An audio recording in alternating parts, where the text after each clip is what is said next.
L'auteur du livre Robert Kiyosaki dit qu'il a deux pères.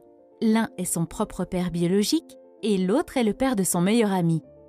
Le propre père de Robert était docteur et enseignait à l'université. Son second père, auprès duquel Robert a appris à devenir riche, n'a même pas terminé le lycée et a tout appris par lui-même dans la pratique. Au début, ces deux pères gagnaient suffisamment, mais quand ils sont morts, l'un d'eux est mort en tant qu'homme le plus riche d'Hawaï et a laissé des millions de dollars à sa famille, et le second a laissé des dettes et des impôts impayés à sa famille. Kiyosaki dit que gagner de l'argent est une science qui ne nous est pas enseignée dans les écoles. Les écoles nous apprennent comment devenir un employé et comment construire une carrière. Et c'est pourquoi la majorité des parents enseignent des choses similaires à leurs enfants et les orientent dans la même direction, celle qui consiste à devenir un employé. Si vous venez d'une famille de classe moyenne, il est fort probable que vos parents vous ont appris comment devenir pauvre. Et ce n'est pas parce que vos parents ne vous aiment pas ou ne veulent pas que vous réussissiez. C'est simplement parce qu'ils ne sont eux-mêmes pas éduqués à ce sujet. Ils ont consommé des informations périmées et à votre naissance, ils vous ont passé les mêmes informations périmées. La pauvreté est presque comme la génétique. Elle se transmet d'une génération à l'autre. Mes parents m'ont toujours conseillé d'étudier très dur, d'obtenir un diplôme et de trouver un emploi stable. Cependant, lorsque j'ai commencé à lire des livres comme celui-ci, je me suis rendu compte que j'apprenais davantage grâce à quelques-uns de ces livres par rapport à l'ensemble de mes années universitaires. Si vous êtes également issu d'une famille de classe moyenne, n'ayant pas lu Rich Dad, Poor Dad, alors je vous recommande fortement de le lire. J'aurais souhaité que quelqu'un me le recommande quand j'avais 14 ou 15 ans. Tant de choses auraient pu être positivement différentes dans ma vie si je l'avais lu plus tôt. Dans cette vidéo, je vais vous parler des 7 idées principales du livre. La première idée concerne l'importance de l'éducation financière et la compréhension de la différence entre un actif et un passif. Comprendre cette différence est l'étape la plus importante pour devenir riche. En termes simples, l'actif est ce qui vous met de l'argent dans la poche et le passif, ce qui vous enlève de l'argent. Par exemple, si vous avez une voiture, que vous la louez et que vous gagnez de l'argent chaque mois, alors c'est un actif. Mais si vous avez une voiture et qu'elle vous prend de l'argent de poche chaque mois pour les réparations, l'entretien, etc., il s'agit alors d'un passif. Par exemple, les actifs peuvent être des biens locatifs, des actions d'entreprise, des métaux précieux, etc. Le passif est constitué par votre maison, votre téléphone, la voiture que vous conduisez, etc. Les riches se concentrent sur l'augmentation de leurs actifs, tandis que les pauvres achètent des passifs et se concentrent sur leurs revenus. Les pauvres achètent un téléphone iPhone, les riches achètent des actions Apple qui constituent un actif et prennent de la valeur avec le temps. Mais le téléphone perd de sa valeur dès que vous le sortez du magasin. Faire pousser des actifs, c'est comme planter un arbre. Vous devez en prendre soin pendant des années, jusqu'à ce que ses racines soient assez profondes pour fournir de l'ombre et porter des fruits pour votre plaisir. Malheureusement, beaucoup de gens veulent s'enrichir rapidement sans s'informer sur l'argent. C'est comme construire un gratte-ciel avec peu ou pas de fondation. Et c'est pourquoi vous voyez des gens qui gagnent des tonnes d'argent, mais qui au bout de quelques années perdent tout. La deuxième idée est la suivante. Les riches ne travaillent pas pour l'argent, c'est leur argent qui travaille pour eux. À un très jeune âge, Robert a eu son premier partenaire en affaires, son camarade de classe Mike. Ils travaillent pour le père riche qui leur donnait des leçons sur la façon de gagner de l'argent. La première règle qu'ils ont apprise est que les riches ne travaillent pas dur pour l'argent, leur argent travaille dur pour eux. Les riches utilisent leur cerveau et trouvent des moyens pour que leur argent travaille pour eux 24 heures sur 24, 7 jours sur 7. Du point de vue d'une personne riche, chaque dollar ou peso gagné devient un petit employé et travaille dur pour en gagner un autre. Au contraire, les pauvres et la classe moyenne sont guidés par la peur ou le désir. Ils craignent de ne pas pouvoir payer leurs factures, alors ils travaillent encore plus dur. Ou bien, lorsqu'ils gagnent plus d'argent, leur désir se manifeste et ils commencent à le dépenser pour des dettes, telles que de plus belles voitures, de plus grandes maisons, etc. Et à cause de ces craintes et de ces désirs, ils ne veulent pas investir leur argent et leur temps dans de nouvelles opportunités. Ils ont peur de perdre leur argent s'ils prennent des risques, alors ils achètent un téléviseur à écran plus grand alors qu'ils en ont déjà un. En comparaison, les personnes riches investissent leur argent quoi qu'il arrive, et même si elles perdent tout leur argent, elles sont toujours en avance car au moins elles apprennent quelque chose. Et cette connaissance devient un atout important pour leurs futurs investissements. D'un autre côté, la télévision perd la plupart de sa valeur après quelques mois, et vous finissez par perdre votre argent de toute façon. sans compter que vous perdez l'opportunité d'apprendre quelque chose de nouveau. La troisième idée consiste à comprendre les impôts, la comptabilité et le droit. Selon Kiyosaki, gagner beaucoup d'argent ne résout pas les problèmes. Apprendre à garder cet argent une fois qu'on l'a gagné résout les problèmes. Si une personne riche gagne 100 000 $, elle garde tout. Mais si une personne pauvre ou de la classe moyenne gagne 100 000 $, elle est lourdement imposée et perd 30 à 40% de cet argent. Kiyosaki explique qu'au début, il n'y avait pas d'impôts et que le gouvernement a créé des impôts pour punir les riches et les donner aux pauvres. Le gouvernement a utilisé la mentalité de Robin des Bois et les gens l'ont soutenu.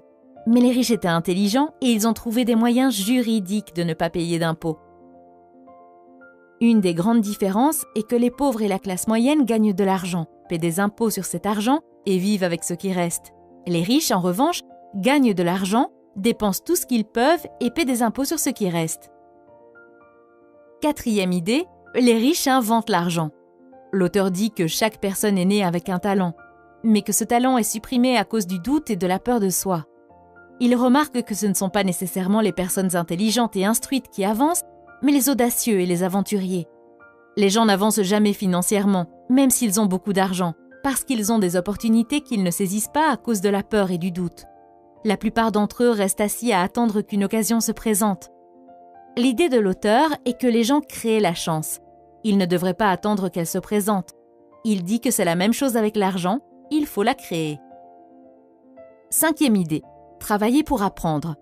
Ne pas travailler pour l'argent. Kiyosaki dit que son père pauvre était intelligent, bien éduqué et travaillait pour de l'argent parce que la sécurité de l'emploi signifiait tout pour lui. Son père riche est devenu millionnaire en travaillant pour apprendre.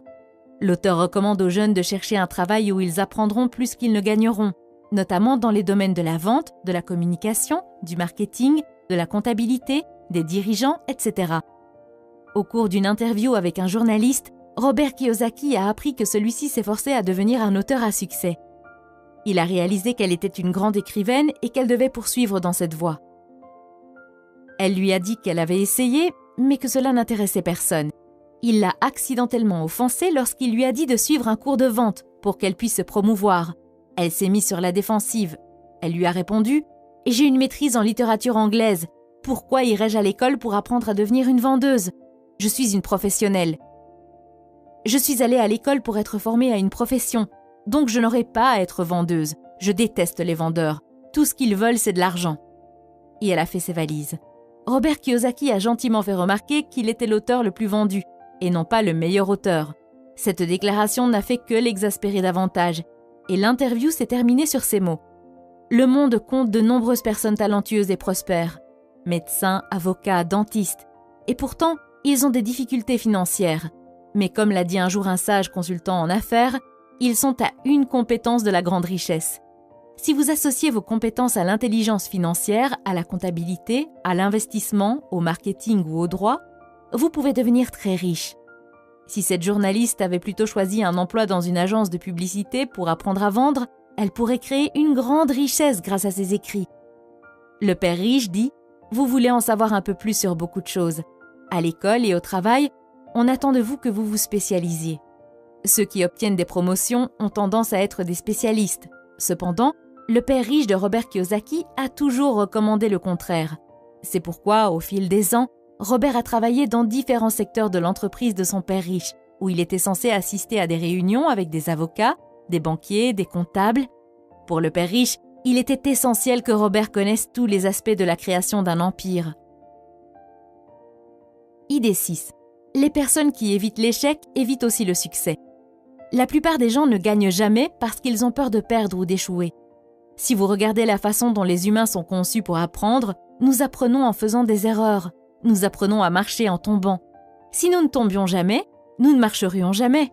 Il en va de même pour apprendre à faire du vélo. Il en va de même pour devenir riche. L'échec fait partie du processus de réussite.